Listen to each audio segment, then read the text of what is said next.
Recently, I made a video covering quick play versus casual, as well as the place of community servers within TF2.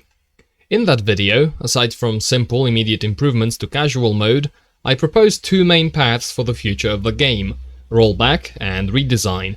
The key difference between the two is their attitude towards skill-based matchmaking, SBMM for short, which rollback removes entirely, and redesign modifies significantly for the context of Team Fortress 2.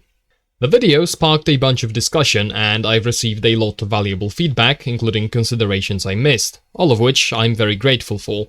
The biggest thing that became clear to me was that I did not give SBMM enough consideration, neither in terms of what benefits it could bring, nor in terms of whether it is possible to implement, and how that could be done.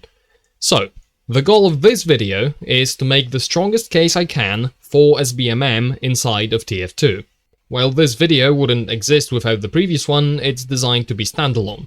But if you're interested in more context about the history of the TF2 experience, as well as various non-SBMM improvements that I think could be made to the game, a link is in the description and on the screen. First, let's establish what SBMM even is. This explanation will differ slightly from the one in the previous video for reasons that should become clear down the line. The core of an SBMM system is that each player account has a matchmaking rating, abbreviated to MMR, sometimes called ELO. MMR is a number, or a set of numbers, representing a player's skill level. While a computer cannot do much with the elusive notion of skill, it can find combinations of numbers satisfying certain criteria, and this is exactly what MMR is for. When players queue for a match, the matchmaker, which is a program running on a server, adds them to a list of players to consider. That list is then repeatedly searched for combinations of players that could form a match, taking into account not just MMR but also ping, map selection, time spent in the queue, and other factors chosen by the developers. MMR is by design an approximation. SBMM does not claim or assume it will be a perfectly precise measure of a player's skill at all times. The traditional approach to SBMM is a loop. The matchmaker forms teams based on MMRs, runs the match, and adjusts player MMRs based on the outcome. Simplifying, winners gain MMR, losers lose it, and there is often additional stabilizing math based on longer-term trends. This is by far the most common form of SBMM that most people have experience with, making it a good baseline for what SBMM can look like in practice. However, it is not the only way to do skill-based matchmaking. The term simply describes systems that construct matches while taking player skill into account. I'm explicitly mentioning this here because, as you will see, the system I'll describe will not be very traditional, for reasons that I will get into soon. What most implementations have in common is anchoring MMR to the game's objectives. Not doing so can lead to a dissonance where the impact of certain strategies on MMRs doesn't match their impact on the actual outcome of the game. Having established what SBMM means, let's talk about why developers may choose to put it in their game. Since this conversation is in the context of TF2 and quick play versus casual, I'd first like to separate the benefits of game coordination in general from benefits specific to SBMM. Game coordination, also known as matchmaking, means that players submit their preferences to a central service. This service is responsible for gathering a number of players, selecting a server for them, and then telling all of them to connect simultaneously. This solves two issues present when each player looks for a game individually: two players trying to take the last free slot at the same time, and players landing in empty servers when all populated ones are full. Furthermore, game coordinators can be integrated with server infrastructure in order to dynamically spin them up and down depending on demand. Now, if we take game coordination and make it account for player skill, we get skill-based matchmaking. Accounting for skill, at least theoretically, allows matchmaking to form balanced teams by balancing MMRs.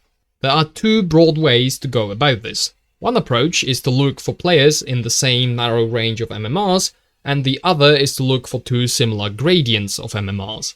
Because we are dealing with numbers and have total control over how the matchmaking system functions, we get to choose how wide the gradient between the highest and lowest skill level is allowed to be.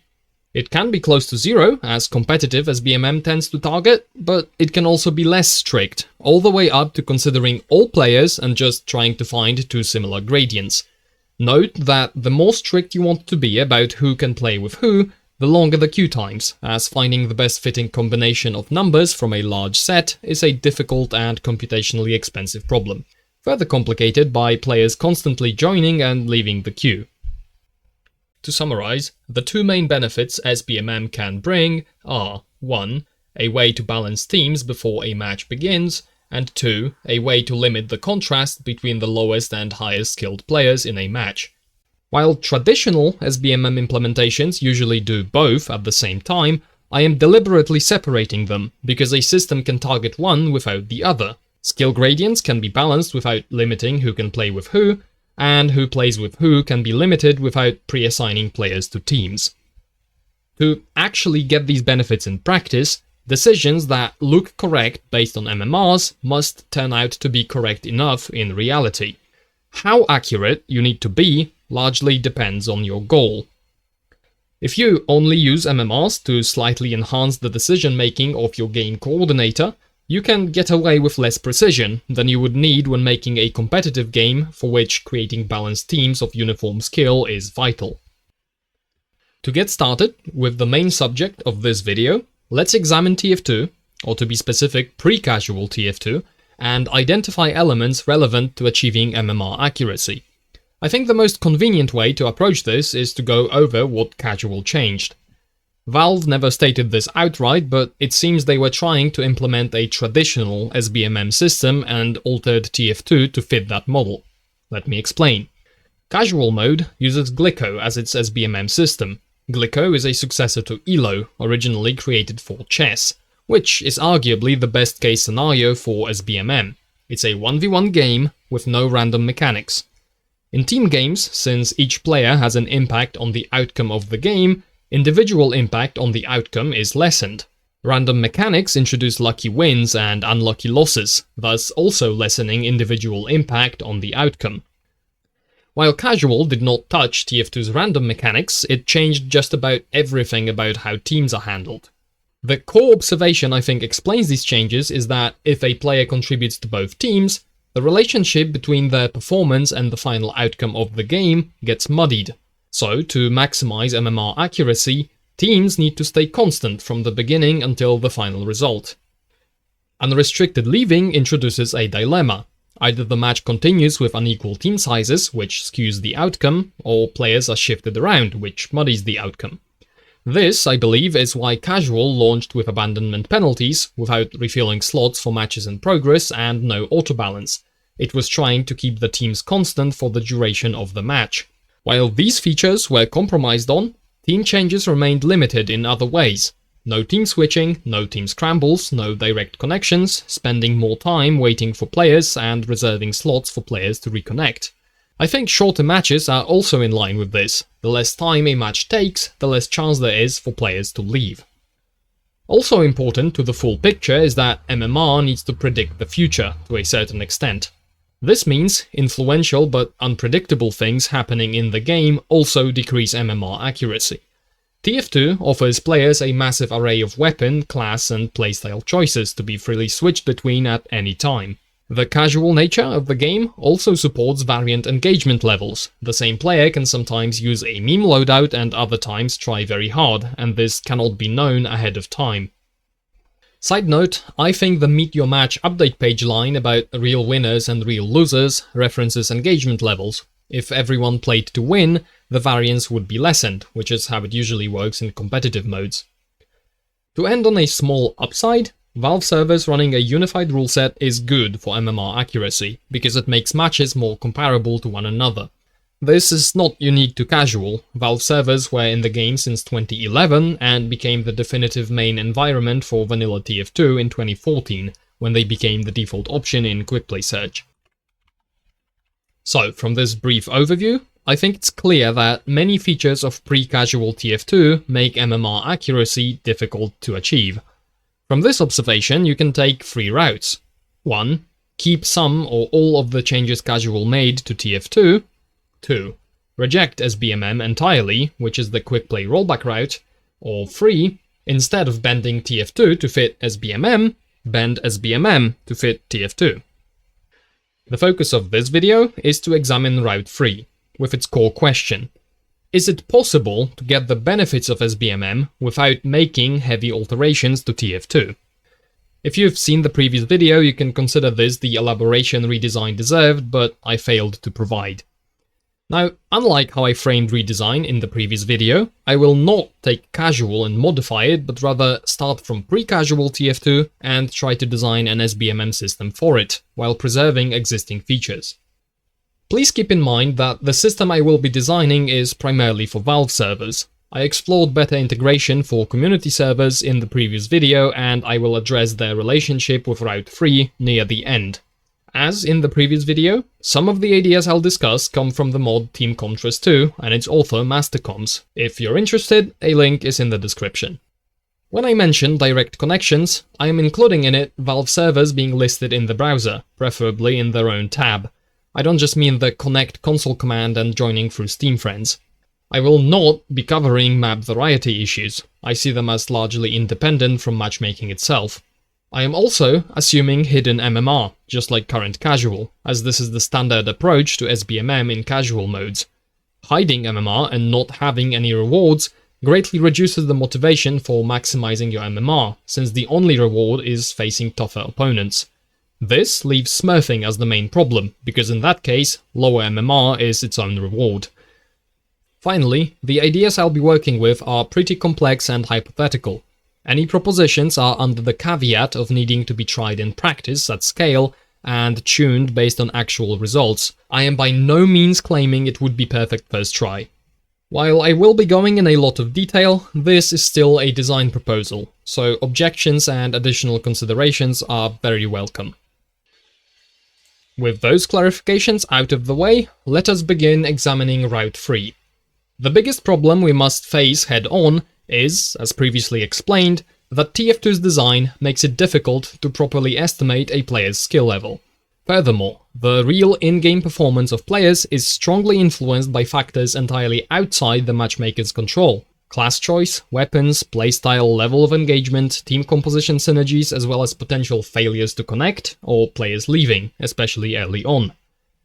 While team balancing and contrast reduction require different levels of precision, MMR still needs to be at least a ballpark estimate. How accurate we can get MMR to be determines which goals the matchmaker can go for and how reliably it can achieve them. Thus, before anything else, let's examine how MMR accuracy could be improved without heavily altering the game experience, and how good it could realistically get. Coming back to traditional SBMM and how casual does it, I think it makes little sense to adjust MMR based on the outcome of the entire match. Basing it on round outcomes instead prevents team changes between rounds like scrambles from affecting MMR. Mid-round leaves, team switches and new joins would still contribute noise, though notably less, since rounds are much shorter than matches, which gives players less time to leave. To reduce the noise from leaves and other team changes, the server could keep track of the number of such changes for the round, and then reduce MMR adjustments proportionally, all the way up to excluding the round entirely. This would dovetail nicely with a short waiting for players period. If the first round starts before all players connect, the changes in teams would cause the first round to be ignored by MMR. Note that players could keep leaving and rejoining or switching teams back and forth to arbitrarily disable MMR adjustment for the round, which I think could be detected by counting actions per player. If it's 1 or 2 players doing it, it's similar to them just refusing to play, and it's probably okay to keep the round. If it's more than that, the impact is likely greater and it's valid to discard the round, but it's harder to pull off. Now, rounds can differ significantly in duration and gameplay. Compare CTF and KOF, for example. Additionally, TF2 features asymmetrical game modes such as Payload or Attack Defend, which can lead to one side being disproportionately more likely to win. I think this could be corrected for by weighting MMR adjustment by the expected win rate per map per side. Furthermore, the adjustment could distinguish between close wins and blowouts, for example, by the remaining KOF time or payload card progress. In the case of a stalemate, I think a small adjustment or no adjustment would be fine.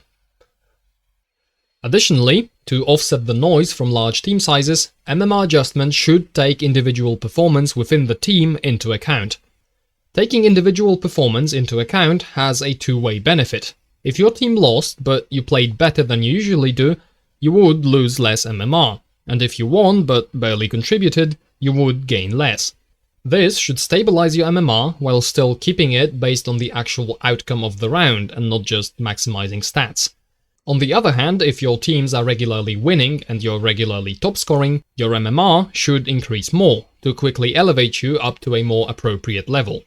This should make it harder to smurf and thus protect newcomers, lower skill players, and those that don't take the game seriously from just being fodder for a pub stomper's kill streak, while giving someone that wants to try their hardest a more appropriate environment to do so in.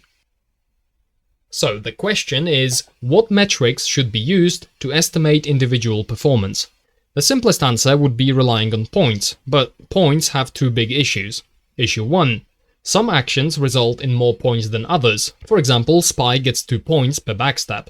I think the answer to this is using metrics like KD, damage, healing done, headshots, etc. more directly, instead of relying on points derived from them. Issue 2. TF2 features game modes with asymmetrical maps that make each side play differently, and map design has an impact on how effective the classes can be. For example, Engineer is more effective on payload defense than offense. The solution I see here is weighting the data per map, per side, and per class. Since players can freely switch classes, the correction could be further weighted by the amount of time spent playing each class. Worth noting that performance metrics are not bulletproof. It's not easy for a computer to tell which medic Uber was well timed, if an engineer's sentry does good area denial, or if a big stack of kills is actually contributing towards the objective. Players may also be able to exploit the performance adjustment. For example, smurfing by throwing in a way that loses MMR the quickest, and then stomping in a way that gains MMR the slowest. These are not brand new unknown issues. Overwatch, for example, stopped doing performance-adjusted MMR, citing stats not reflecting the objective, as well as issues with estimating the performance of support heroes.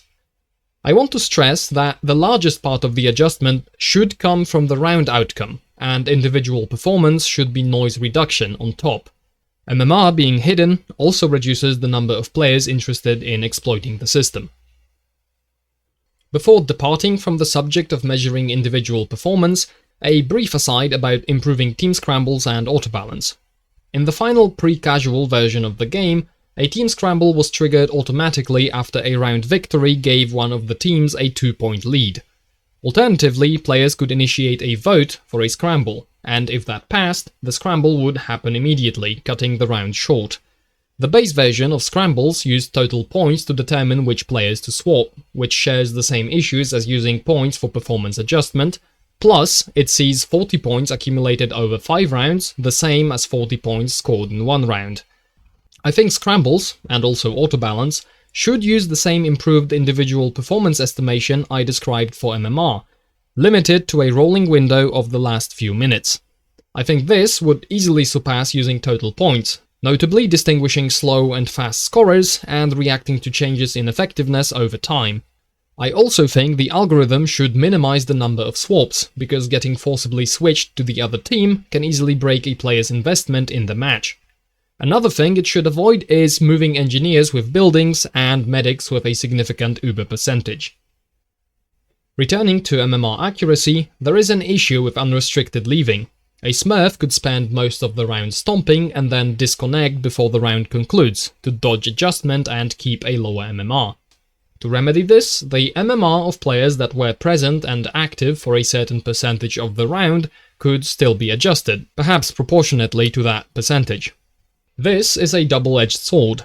There will be cases of people getting affected by an outcome that was partially decided after they left, which means noise. Whether this trade-off would be worth it depends on how widespread the abuse would be.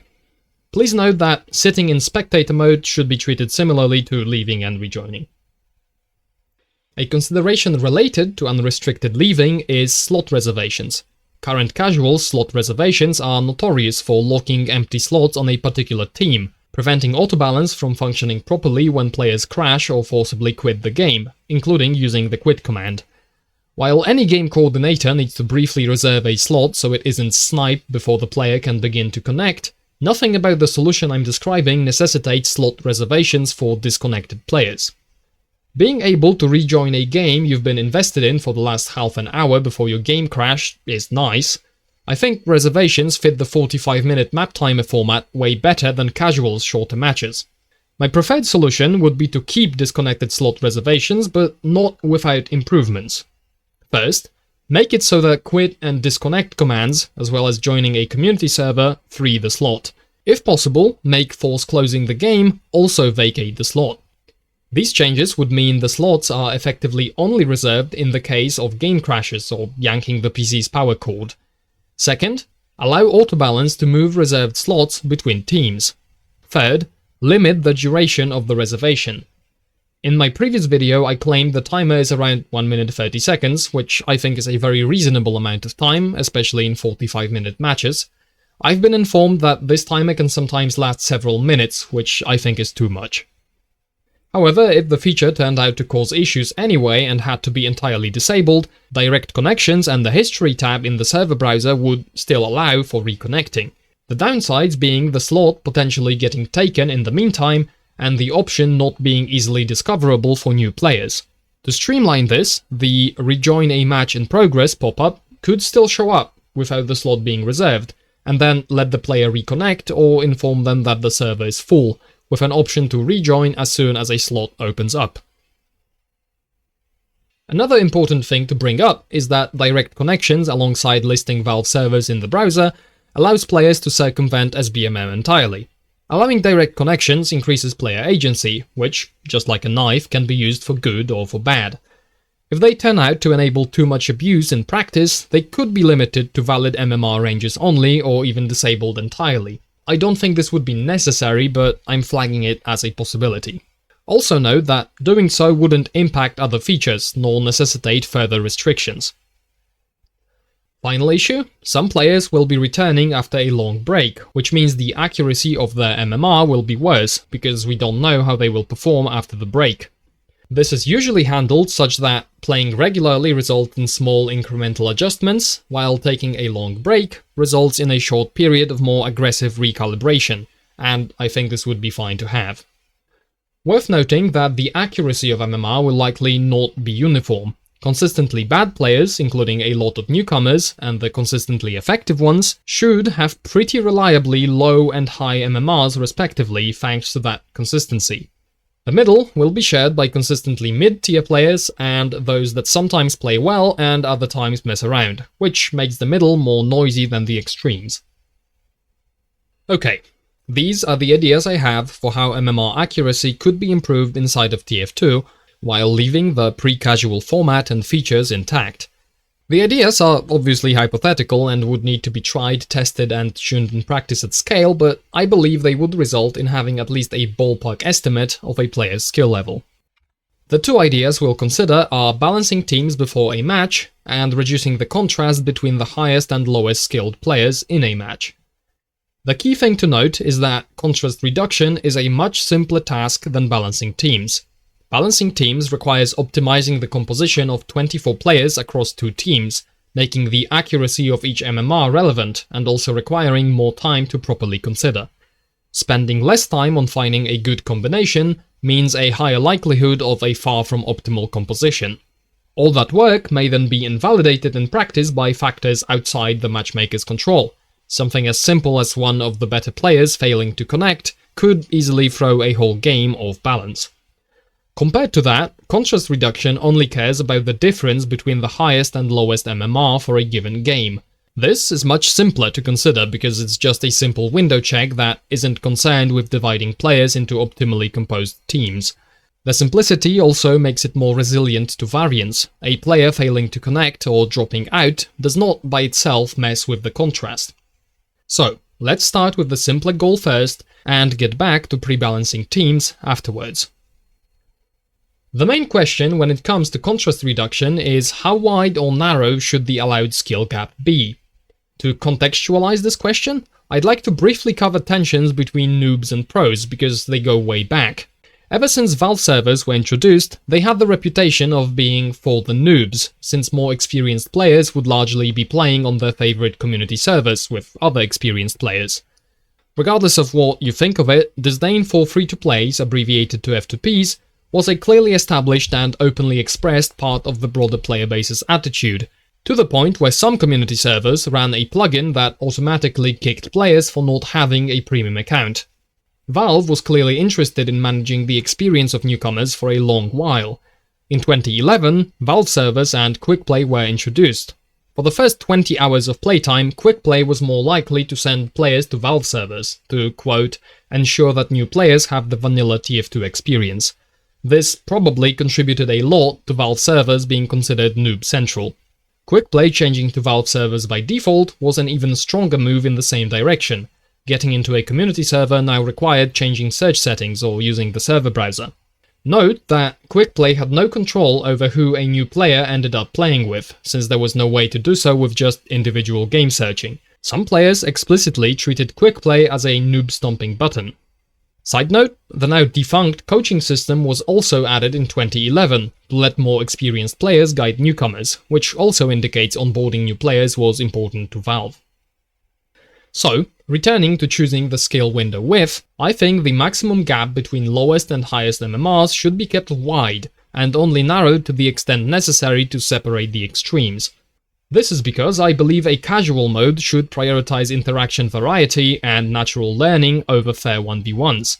By natural learning, I mean playing with and against better players, allowing for learning through observing what they do and how.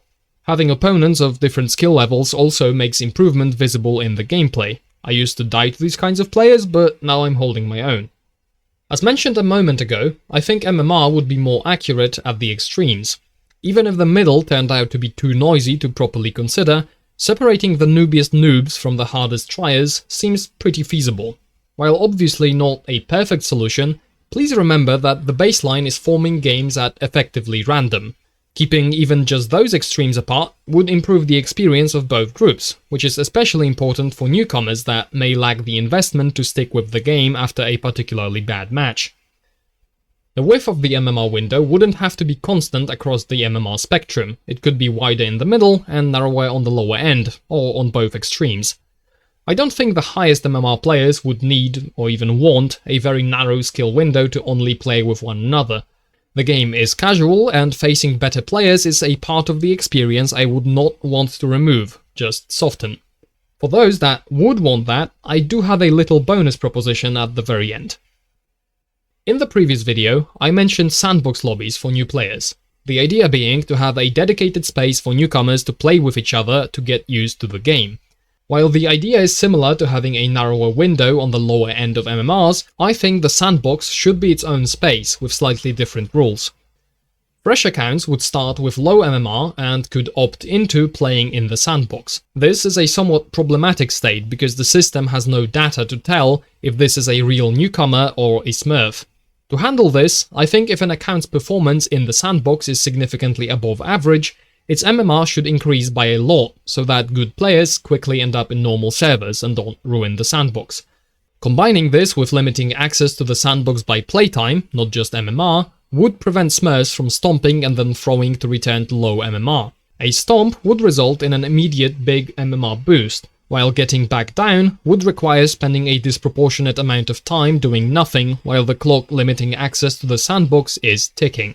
To further prevent abuse, sandbox lobbies should be unlisted from the server browser and disallow direct connections, leaving them as dedicated spaces for new players gatekept by the matchmaking system. This, of course, would be a restriction to player agency, but I think a well-justified one for the type of environment we are trying to create. I will elaborate on parties later, but partying up with someone ineligible for sandbox lobbies would, of course, exclude the entire party from entering the sandbox. To be clear, while I do like this idea, sandbox lobbies are unfortunately a huge vector for abuse due to their low barrier to entry and the system working with little information. I did not adequately explore this in my previous video. Imagine, for example, fresh account cheating bots designed to ruin the experience of new players. While those accounts would quickly accumulate MMR and playtime and thus be elevated out of the sandbox, The hosters could simply keep using new accounts, and it doesn't take much persistence to turn what was supposed to be a nice sandbox into new player purgatory. To preempt this, the sandbox must not be mandatory. The last consideration for contrast reduction is the question of queue times. I think using a wide gap should result in negligible impact on queue times compared to not doing anything skill-based. However, if it turned out to be a problem, further measures like widening or even disregarding the gap after a certain time spent in the queue could be used to effectively hard limit queue times. This would be especially necessary for the sandbox. Not getting into a game for a potentially indefinite amount of time because there are no other newcomers would be a worse experience than having to play with better players. So, that's it for contrast reduction. Let's move on to balancing teams before a match begins. Aside from questioning whether it's even reliably possible, the obvious downside to pre-balancing teams is longer queue times. To repeat from earlier, the matchmaker needs to optimize the compositions of 24 players across 2 teams, making the accuracy of each MMR relevant and also requiring more time to properly consider. Spending less time on finding a good combination means a higher likelihood of a far from optimal composition, and all that work may be invalidated in practice by factors outside the matchmaker's control. I'd like to note that pre-balancing teams does not necessitate disabling team switching and team scrambles like current casual does. The only required change compared to raw game coordination is a longer waiting for players period, during which players would have to be prevented from switching teams so that they cannot invalidate the pre-assignment. I think making the first round begin earlier would not be beneficial to the experience. Since players take different amounts of time to load in, team sizes would often be quite lopsided. The advantage this would give to the larger team, depending on the game mode, may turn the round unwinnable. Such rounds would likely feel like a barely disguised waiting for players extension, instead of a real round with smaller teams. For this reason, I think it's better to explicitly wait longer at the start, so that players know they can focus on something else while the timer ticks down. If you ask me, waiting even 2 minutes is not a big deal if it leads to 45 minutes of uninterrupted gameplay. Okay, so I said that team switching would have to be disabled during the waiting for players period. This is a slight decrease to player agency, especially for asymmetrical maps. Team switching could be re-enabled afterwards, since for a player to switch, a slot on the other team must first be vacated by a player leaving or joining spectator. Before moving on, I'd like to briefly examine if there could be a benefit to disabling team switching altogether. The upsides and downsides of team switching are a result of player agency. Players can switch to play with or against their friends, to get back to voice chatting with someone they got separated from by autobalance or scrambles, or to play on offense for 2 rounds in a row. Players can also use team switching to get on one team with a coordinated group to stomp the other team or to undo a beneficial balance action. Switching is, as I mentioned, naturally limited, but with some patience and quick reactions it is still very much possible. Disallowing manual team switching wouldn't necessitate disabling autobalance and scrambles, which are the main balancing features, but it would prevent players from volunteering to help the losing team out, while also preventing jumping ship to the winning team.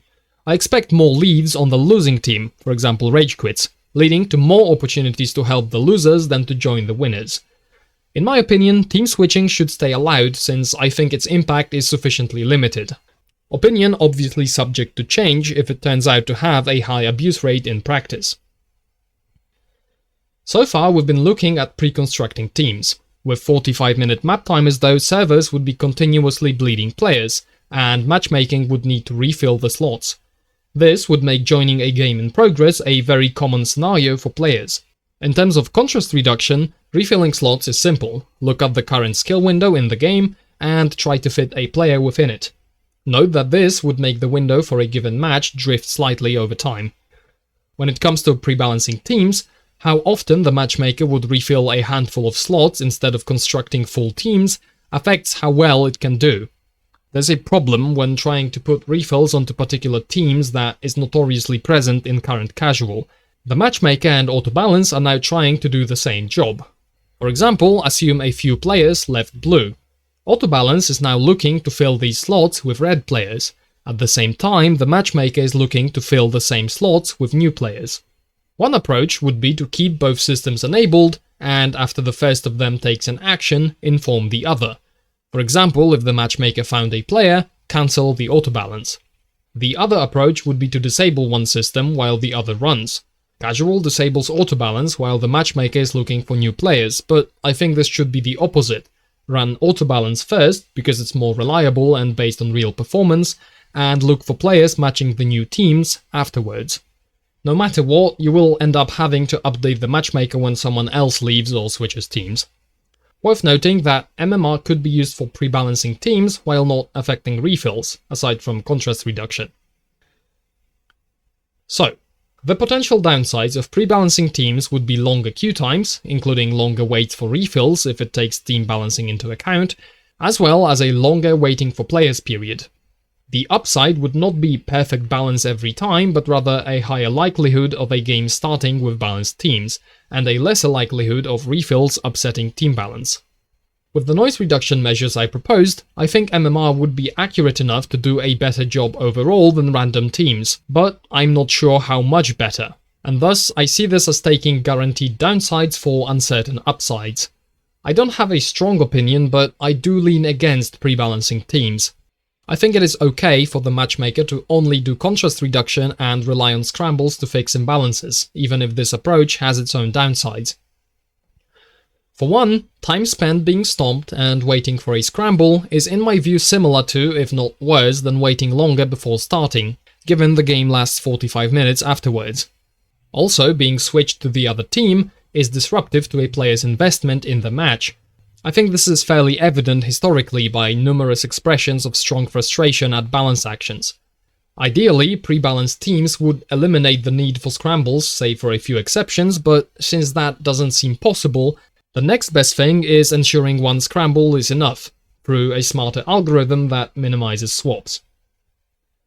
Alright, having considered contrast reduction and team balancing, let's discuss a party system. If you count Quick Play Beta, the game had parties since 2012, and they greatly simplify playing with friends. Partying Up lets you join a populated game without worrying about slots getting sniped. The whole party can then easily go to a different server without everyone having to click around in menus, and again without slots getting sniped before everyone gets in. Parties are also the expected standard for playing with friends in modern multiplayer games, which means newcomers will likely already understand and expect a party system. Parties can cause issues when high and low MMR players queue together. For instance, a newcomer could play together with a veteran. I'd imagine this would be a common scenario for introducing friends to the game, but it could also be used maliciously, like queuing with a Smurf account to get a higher MMR account into a lower skill match. Regardless of intention, such instances cause problems on both ends. 1. The lower MMR players outside the party may now face stronger opponents that got into the match through queuing with lower MMR players, and 2. The lower MMR players in the party have to face stronger players than if they queued alone. Now, the simplest solution would be to block players with very disparate MMRs from queuing as one party, but I think this is not a good choice for a casual mode. The way this was handled in Rocket League's casual mode at some point, at least according to community knowledge, is by using a weighted average of party member MMRs skewed towards the top players. Skewing it this way means prioritizing not putting significantly higher MMR players into a lower MMR match, which is important for preventing abuse, but it also doesn't entirely dismiss the concerns of the lower MMR players in the party. I think since we are explicitly allowing pretty wide skill gaps, this wouldn't cause too many issues. To reiterate, the idea is to do better than entirely random player selection, and so it's okay for some cases like this to slip through, as long as the overall experience improves.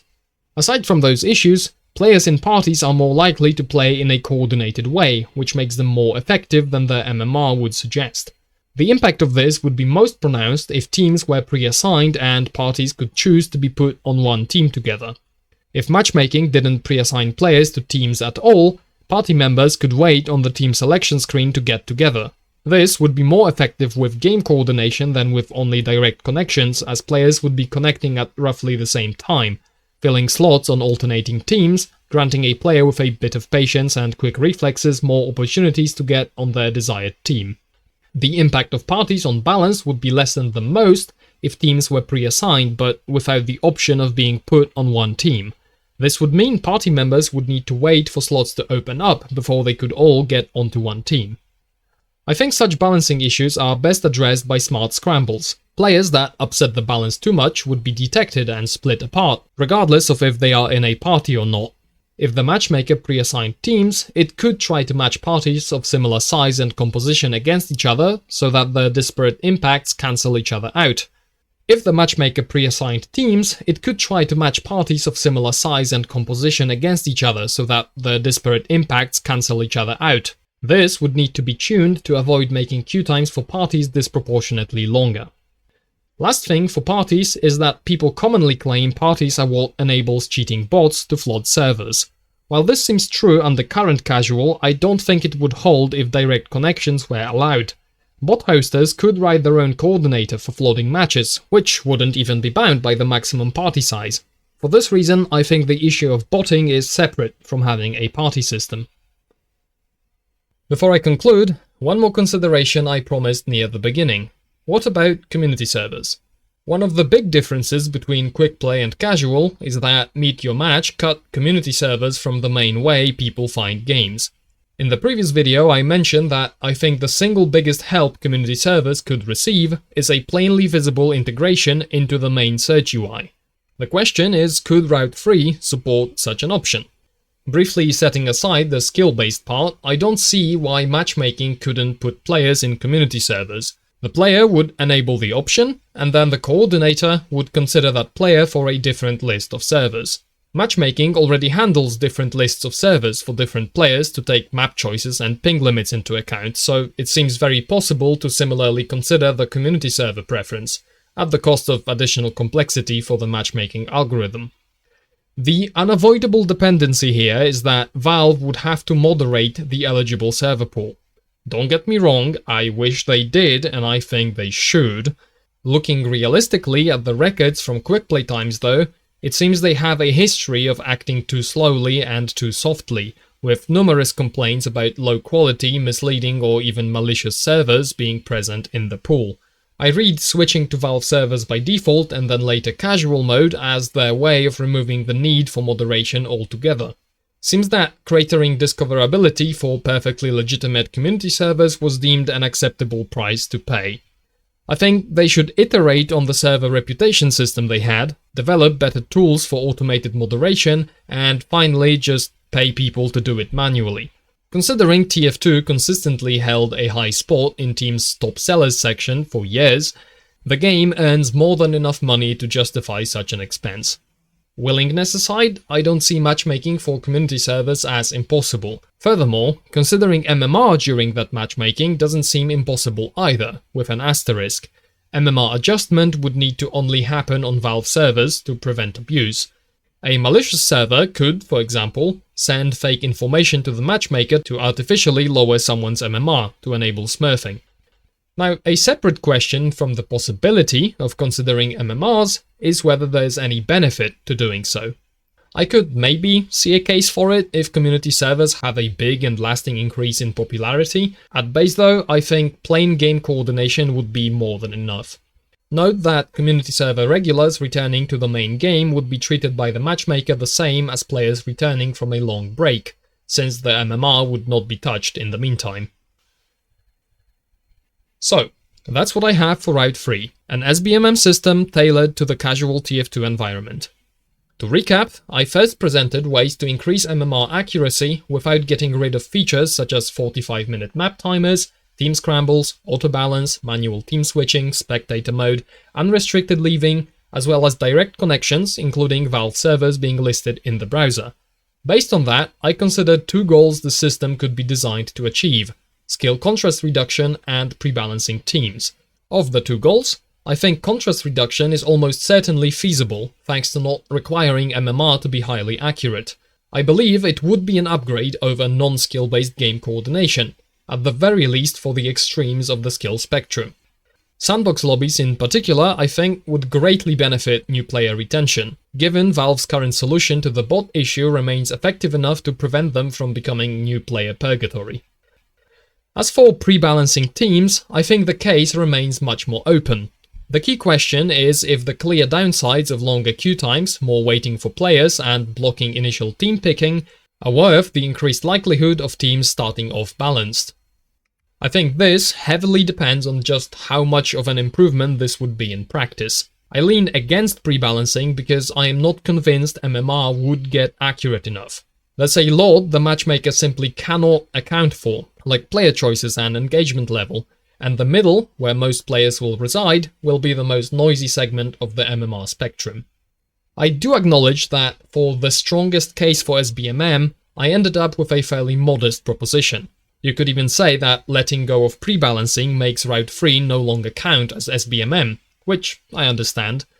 However, targeting only contrast reduction still meets the definition of skill-based matchmaking. While it clearly strays from what people usually think of when they hear the term, I struggle to see what else to call a system that uses skill approximation to construct matches. Now, taking all the complexity I presented for achieving MMR accuracy and using it only for contrast reduction may seem like a waste of effort. I do think playtime plus some simple metrics to separate the new players from everyone else could get a long way towards contrast reduction at a fraction of the effort. The main benefits I see to the more sophisticated version is having one system power contrast reduction for initial teams and refills, as well as smarter scrambles, while also being able to detect and prevent various forms of abuse. To be clear, I would not scoff at getting a simpler implementation, but I think the maximalist version is worth examining, even if for no other reason than to get a more complete picture of the game environment and how it could be improved. So, in conclusion, I think Route 3 can achieve at least one of the potential benefits of SBMM without drastically changing the experience like a more traditional approach akin to casual mode would require. This non-invasiveness, in my opinion, makes Route 3 a very broadly agreeable solution, both to those that hate casual and those that are interested in the upsides of SBMM. You can think of this idea as quick play but with game coordination that applies a bit of smoothing to who plays with who, or you can think of it as casual but with most of its restrictions removed. If you've seen my previous video, I mentioned that the option to search for community servers is the strongest reason I have for considering a rollback to quick play. As I explained, such an option could fit into this solution without much issue, and so could all the other community server improvements. For this reason, I prefer Route 3 over rollback. As mentioned at the start, the biggest weakness of this idea is how hypothetical it is. I think the benefits of SBMM have a higher potential than raw game coordination, but tuning it correctly in practice is absolutely critical. Perfect is an enemy of the good may apply here. What I described may seem like a lot, but I think in practice it may be a smaller adjustment than replacing the entire game finding system. People say that the code for quick play is in the game and could simply be turned back on, but I think the most complex and thus hardest to change part of casual is not in the game client. It's the matchmaking algorithm and its integration with Valve server infrastructure. Admittedly, this is speculation, but nonetheless I'd like to present my reasoning since I have some experience with building and maintaining software systems. Route 3 does not touch server infrastructure. In the matchmaking algorithm, the conditions for a viable combination of MMRs would need to be loosened to only consider the gap between the highest and lowest MMRs, and team assignments would potentially have to be removed. Additionally, a different and likely custom MMR adjustment implementation would need to be created to support the features I described. These are the most critical parts of the system, the hardest to get right and the biggest changes. Implementation and tuning would require a significant amount of effort. The remaining work would be restoring the old format and features, which are indeed still in the game outside casual, and so I think would not require much work. Again, I think it is not at all clear-cut if this would be easier or harder than restoring quick play. How difficult something like this is to do doesn't just depend on the raw amount of work. What the people at Valve are willing to work on and what they will get paid for also play a big role.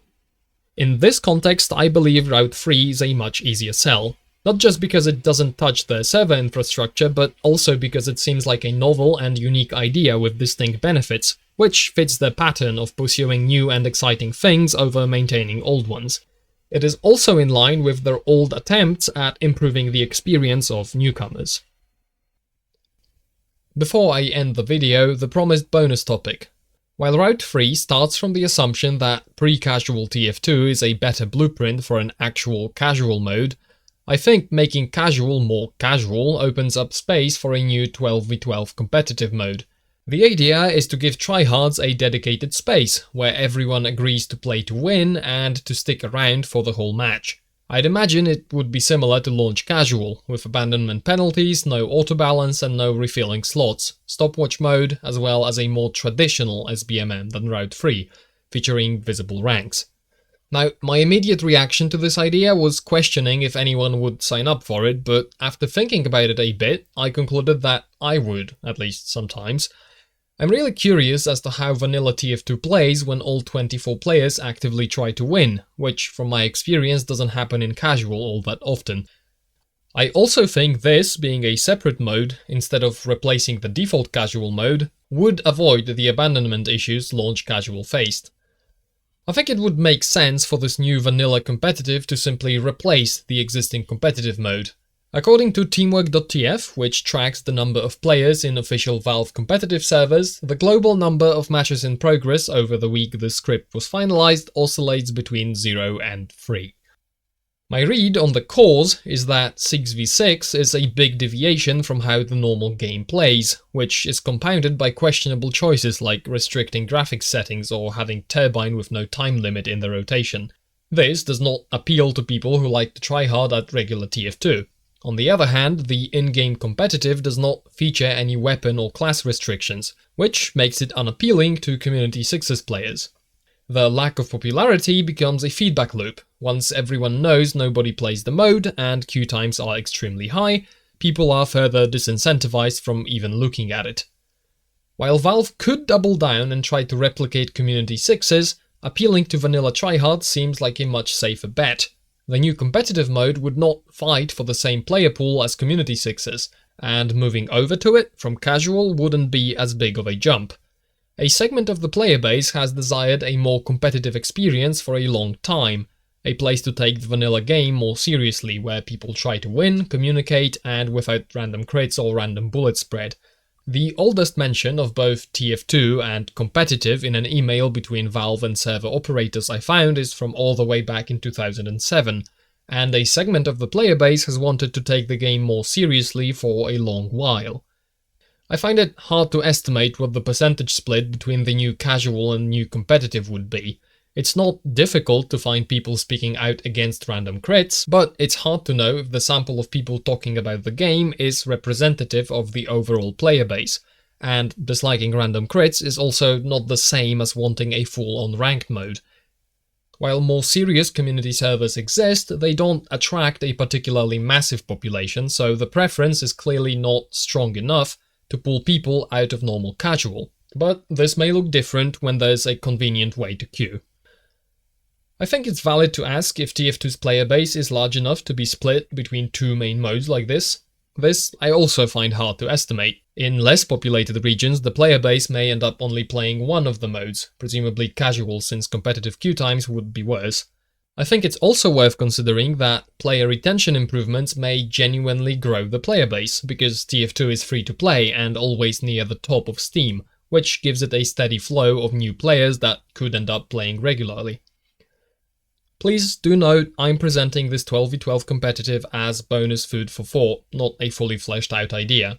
It seems like a natural counterpart to the new casual mode I proposed. I'm very interested to hear what people think of this idea in particular. Okay, this is where the train stops. I made the strongest case I could for why integrating SBMM into TF2 could be worth doing, how it could be done without turning casual into competitive light, and how competitive light could be its own thing. Even if you strongly disagree with every call I made, I hope you at least found this presentation to be an interesting exercise in system design. That's it. Cheers.